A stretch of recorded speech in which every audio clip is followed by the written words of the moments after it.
Le LASIK est la technique de référence aujourd'hui en chirurgie réfractive, c'est-à-dire en chirurgie des défauts visuels. Le LASIK, c'est une technique chirurgicale qui utilise un laser. Ce laser a pour but de modifier la forme de la cornée.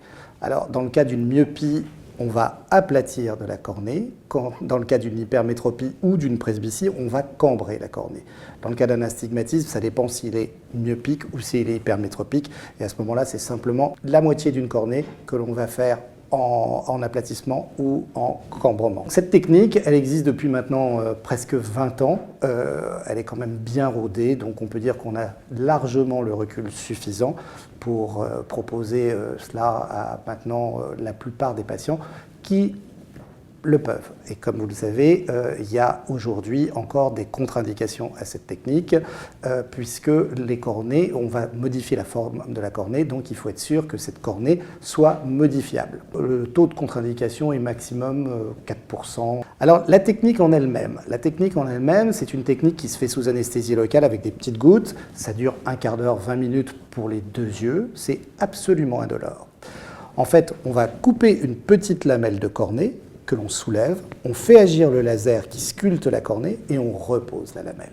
Par contre, ensuite, au bout d'une demi-heure, l'anesthésie se lève, bien évidemment, et là, pendant 4-5 heures, il y a une phase de cicatrisation qui n'est pas très confortable. Ça pique, ça gratte, ça brûle, ça pleure. Bien évidemment, il faut rester tranquille, il ne faut pas se frotter les yeux pendant cette période-là.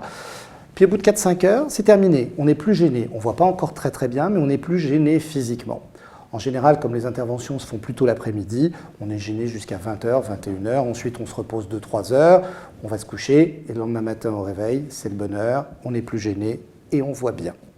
On n'a pas sa récupération complète, mais on a déjà 90% de sa récupération. Voilà comment ça se passe dans plus de 99% des cas. Le taux de complication dans cette chirurgie est très inférieur à 1%. La plus grave à mes yeux en termes de dommages potentiels, c'est l'infection. C'est pourquoi le jour de l'intervention, après l'intervention, on demande aux patients de rester tranquilles. Il ne faut rien faire. Pas d'activité physique, pas de poussière. Si vous voulez fumer, c'est pas bien, mais vous le faites sur le balcon, hein, mais pas dans une atmosphère confinée, et bien évidemment pas de vapeur de cuisine. Le lendemain, s'il n'y a pas d'infection, il n'y en aura pas. Et la seule restriction ensuite, après cette chirurgie, c'est pas de baignade, ni en piscine, ni en mer, pendant une dizaine de jours.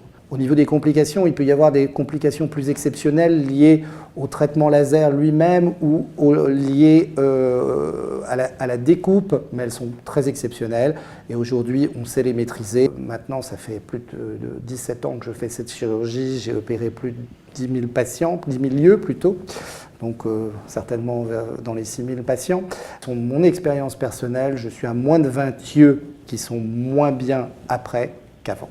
Aucune perte d'œil, je n'ai jamais vu ça. L'intervention en elle-même, on peut dire aujourd'hui qu'elle est très sûre.